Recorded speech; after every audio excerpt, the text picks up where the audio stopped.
Halo, kembali lagi dengan bidang teknologi informasi yang akan mempersembahkan podcast Mutalk, Muga to Talk dengan special guest star kami, Alia Nur Pramesti.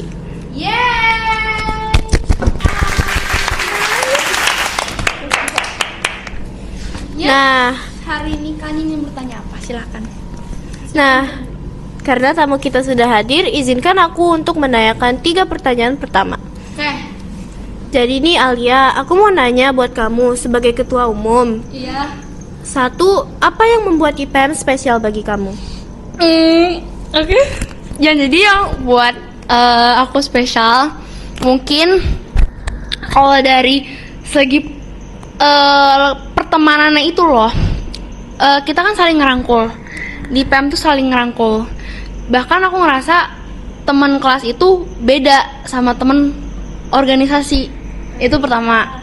Kayak nggak tahu ya, tapi teman organisasi tuh lebih hangat aja kalau misalnya buat jadi bahan kayak kita ngobrol gitu, ngomongin suatu hal tuh lebih enak aja.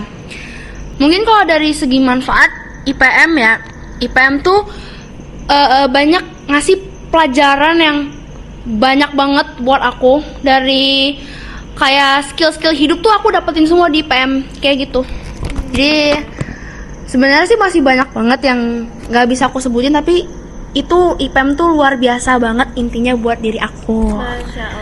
Masya Allah, emang keren, emang keren dong. Oke, pertanyaan selanjutnya. Bagaimana kamu akan meningkatkan partisipasi anggota IPM dalam kegiatan?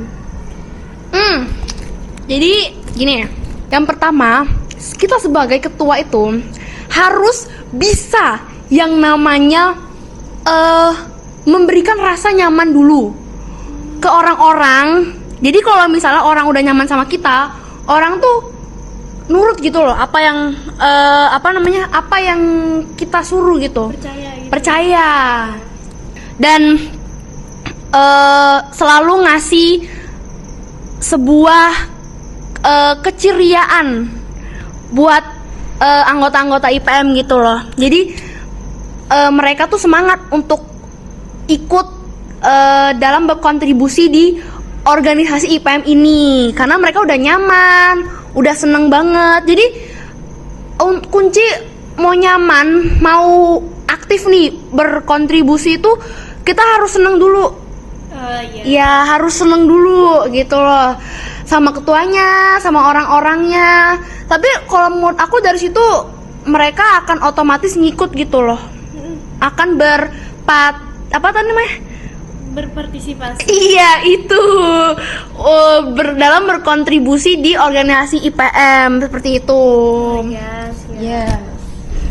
Untuk pertanyaan ketiga, apa yang kamu harapkan dari anggota IPM selama masa jabatannya? Mungkin kalau misalnya aku ngeharapin mereka sih seneng gitu loh. Misalnya aku sebagai ketua, mereka seneng gitu kayak diketuai oleh aku.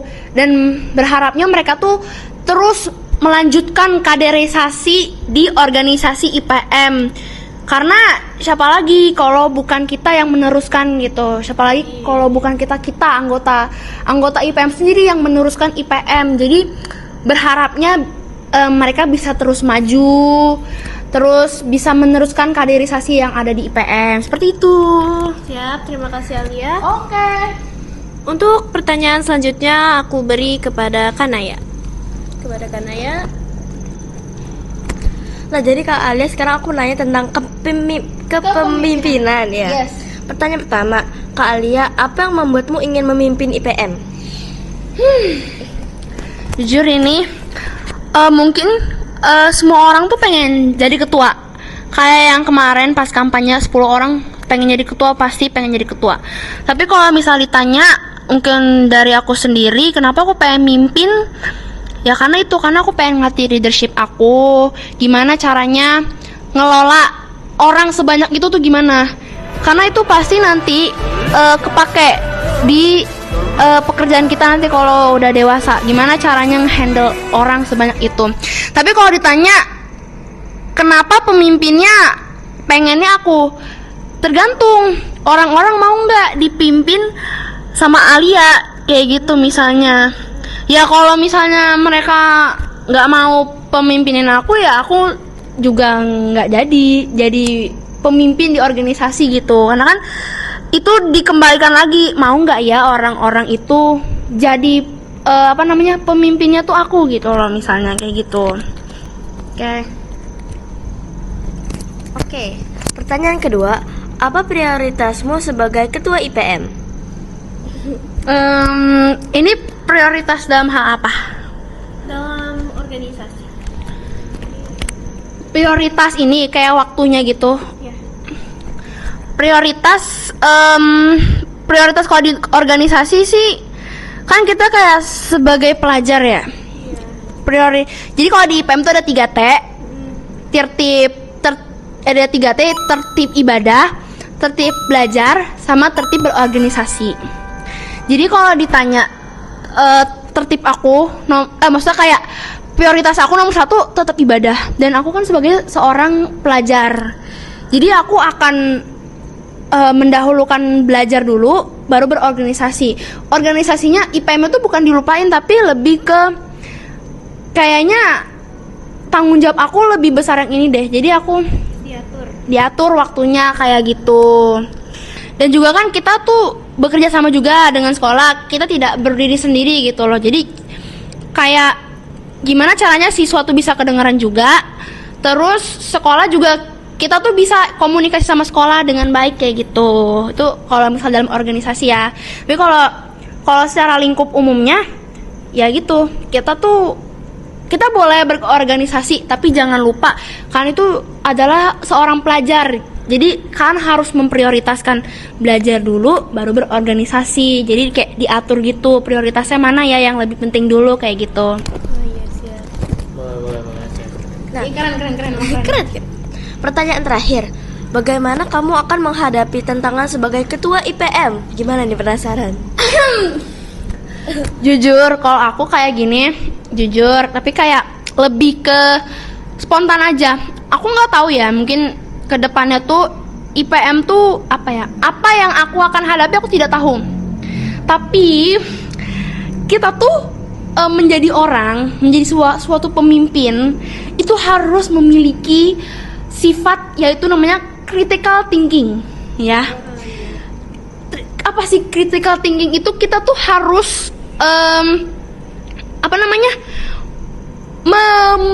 menyelesaikan suatu masalah dengan baik, dengan tepat. Jadi kalau misalnya ada suatu masalah, kita buat plan-plan gitu. Kayak dari plan A, plan B, plan C. Kalau plan A aku kayak gini. Kalau plan B aku kayak gini. Plan C kita kayak gini.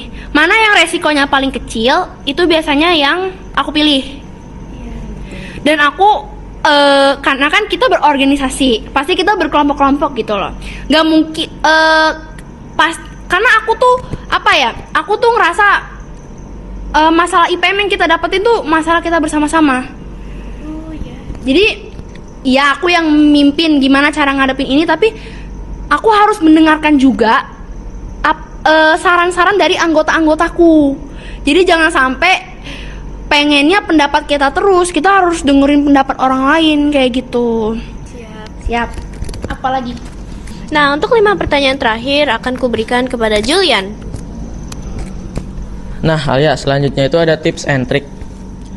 Apa sih tips untuk meningkatkan produktivitas sehari-hari? Pertama, kita harus menghindari namanya stres. Itu nggak boleh.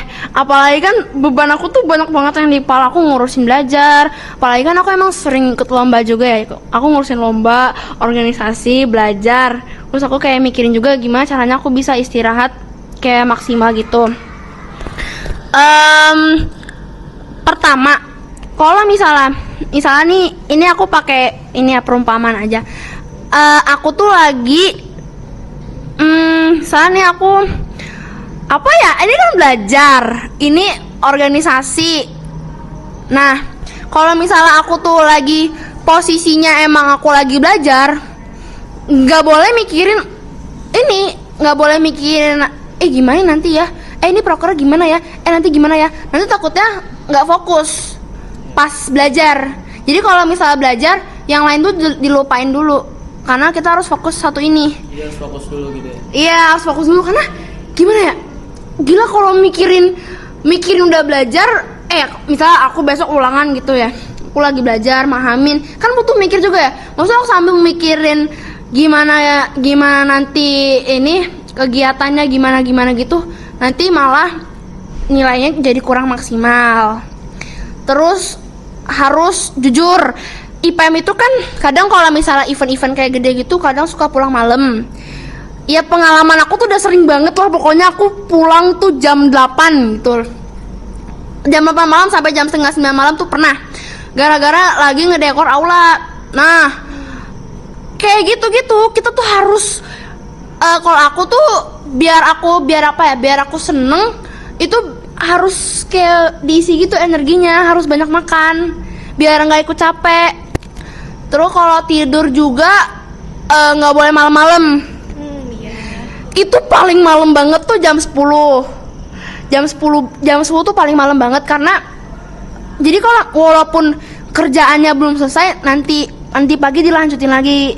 Jadi jangan dipaksa, itu takutnya malah badan kita jadi nggak sehat, kecapean karena gara-gara ngurusin belajar, ngurusin IPM. Jadi emang sih kalau cara produktivitas itu gimana, cara kita mengelola waktu sepadat itu, jadi terpilah-pilah gitu, biar badan kita nggak sakit juga, tapi kita juga tetap kuat gitu loh. Seperti itu teman-teman. Mana kalian? Nah, untuk pertanyaan selanjutnya itu ada bagaimana cara efektif untuk mengelola waktu? Oh iya. Jadi tadi yang tadi aku bilang cara efektif, sebenarnya ini tergantung sih orang-orang. Ada yang dia buatnya itu make notes. Jam segini aku ngapain, jam segini aku ngapain. Ada yang ya udah dia jalanin aja gitu loh. Tapi kalau aku ya jujur aku lebih seneng ngejalanin aja. Jadi kalau misalnya aku jadwal ini gimana ya, aku ngebayanginnya aku ngelola waktu tuh, aku lebih seneng ngejalanin aja. Tanpa, aku tuh nggak suka bikin notes, aku hari ini ngapain, aku hari ini ngapain. Yang penting setiap aku ngelakuin suatu hal itu harus fokus dan harus diwaktuin gitu loh. Misalnya aku misalnya nih kayak sekolah kan misalnya 8 jam dari jam 7 sampai jam 3-an. Itu aku harus bener-bener belajar, nggak boleh keganggu sama yang lain. Kecuali piket kan pas jam istirahat nggak ngeganggu dong.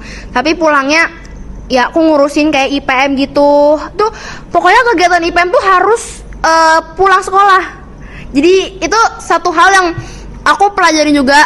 Pertama kan aku first time jadi ketua, jadi kayak ternyata ngelola waktunya tuh nggak boleh. IPM tuh nggak boleh. Jadi sempat aku kan dinasehatin sama guru-guru gitu. Jadi ternyata nggak boleh ngambil jam pelajaran untuk suatu hal. Jadi pas aku kan sering beberapa kali, jujur itu aku sering ngelakuin beberapa kali gitu, kayak ngambil jam pelajaran kan. Ternyata itu malah jangan kalau kita sering di-spend jam pelajaran. Jadi semua kegiatan organisasi itu harus setelah pulang sekolah. Kecuali mendesak banget ya harus ngambil jam pelajaran, tapi itu harus memperkirakan juga, kayak misalnya jam-jam yang sering kosong kan, kayak jam project, jam peminatan tuh sering kosong. Jadi kalau misalnya mendesak banget, ngambil jam pelajaran itu. Jangan ngambil jam pelajaran yang emang nih susah, emang butuh pemahaman lebih gitu, jangan. Terus ya pulang sekolah. Jadi kayak pulang sekolah yang ngurusin IPM, kayak pulang sore misalnya mentok-mentok jam 6, jam 5 gitu. Pulangnya ya ini istirahat, ngerjain PR, ngerjain tugas. Itu harus gak boleh namanya kita ngerjain IPM dulu baru ngerjain tugas. Harus balancing. Apalagi kan kita pelajar, pokoknya kita sebagai pelajar gitu ya, belajar itu harus lebih dulu baru organisasi. gitu loh. Jadi kayak diatur gitu waktunya belajar kapan, waktunya makan kapan, waktunya berorganisasi kapan waktu istirahat kapan. Jadi harus tahu waktu kayak gitu teman-teman. Oke. Ya. Selanjutnya, apa yang kamu lakukan ketika menghadapi keputusan yang sulit, misal IPM, Ya. tapi ada sesuatu yang lebih penting daripada IPM. Gimana tuh? Oh, ini. Aku biasanya ngelakuin gini. Misalnya aku kan waktu itu pernah aku lagi lomba dongeng. Posisinya aku di situ lagi ujian. Enggak deh, habis ujian, tapi dia mepet sama acara pensi. Tapi aku harus latihan lomba dulu. Nah, lomba ini kan lebih kalau misalnya diukur-ukur lebih penting lomba. Karena aku ngewakilin sekolah kan. Jadi kayak dipikirin dulu gitu, ini nanti lebih penting mana ya, kalau misalnya aku ninggalin ini resikonya gimana ya. Jadi aku milih resiko yang paling kecil. Jadi yang lomba aku duluin dulu, tapi aku harus nyelesain job desk aku dulu. Jadi waktu itu aku habis selesai ujian, aku mau latihan lomba, tapi di sisi lain aku mau ada dekor aula buat acara pensi. Tapi dari sebelum itu aku udah nyelesain job desk aku dulu. Aku nyiapin.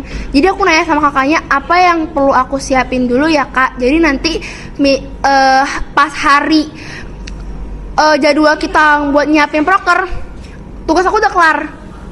Jadi kayak ya udah, latihan lomba, job desk aku udah kelar duluan karena aku udah ngerjain duluan, udah ngerjain dari awal gitu loh.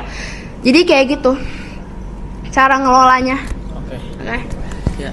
Oke, pertanyaan keempat, bagaimana cara meningkatkan kreativitas dalam membuat program kerja? Jadi caranya ini aku kasih tips buat kalian juga.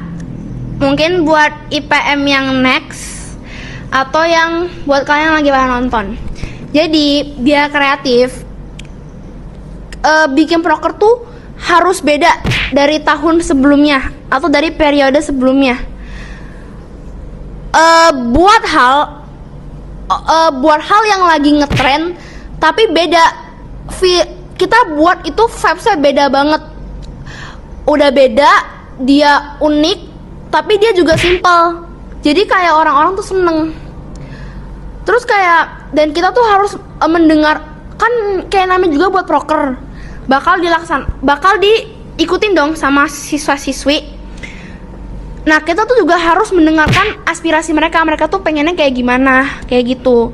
Jadi kreativitas kita tuh dipakainya tuh dengan cara kayak gitu. Gimana ya cara buat proker bagus, tapi orang-orang suka, tapi semua orang tuh bisa ngikutin apa yang proker kita yang udah kita buat kayak gitu. Dia harus mikirin banyak cara agar biar itu tuh menarik gitu. Iya, menarik tapi beda dari yang lain. Iya, beda dari yang lain, nggak ada di tahun-tahun sebelumnya kayak gitu. Oke. Nah, pertanyaan terakhir ini lumayan penting. Apa tips untuk meningkatkan public speaking skill? Jadi kan kita tuh berorganisasi kan teman-teman. Ini juga tips buat teman-teman yang lagi pada nonton. Pertama, ketika kalian pengen mau tampil di depan, kalian tuh nggak boleh, nggak aku malu, nggak aku takut gitu. Nggak. Aku tahu semua orang tuh pasti ada yang introvert dan extrovert. Jadi kalau misalnya maju tuh feel-nya tuh beda banget. Tapi ketika kalian disuruh maju atau ada kesempatan kalian maju aja. Gak usah mikirin malu atau enggak. Kalau aku kayak gitu. Jadi kayak kalian maju tuh bodo amat. Tapi bukan bodo amat ngomongnya gimana gitu ya. Tapi kayak bodo amat pokoknya ya aku tampil gitu. Terus yang kedua, sering-sering latihan. Sering tampil, sering ngomong di depan orang. Karena jadi apalagi kan aku ketua ya, komunikasinya tuh antar ketua sama anggota tuh harus bagus komunikasinya. Jadi aku harus berani juga. Intinya tuh kuncinya adalah percaya diri. Mau kalian tuh public speakingnya belum bagus atau enggak, tapi intinya kalian tuh harus percaya diri dulu. Nggak peduli sejelek apapun, namanya juga orang kan lagi belajar buat ngomong di depan ya. Jadi itu bagian dari proses. Kalau kalian tuh belum jago gitu loh ngomong di depan, tapi intinya kalian percaya diri dulu. Karena jujur aku awal-awal ngomong pertama kali di depan juga ya emang aku kadang kalau ngomong tuh masih mikir, masih bingung mau ngomong apa. Tapi kalau misalnya kalian itu tiap hari ngelatih ngomong di depan orang, tampil, aku yakin skill kalian tuh bakal terus berkembang dan malahan tuh makin bagus kayak gitu. Oke, terima kasih Alia sudah meluangkan waktunya untuk ikut ke dalam podcast kami. Sekian dari kami. Wassalamualaikum warahmatullahi wabarakatuh. Dah. Tuh loh. Jadi kayak tadi apa ya pertanyaannya, lupa aku, maaf. Aduh. Itu 2, 3. Nah, untuk Produktivitas kita tuh meningkat gitu, biar kita tetap produktif. mantap.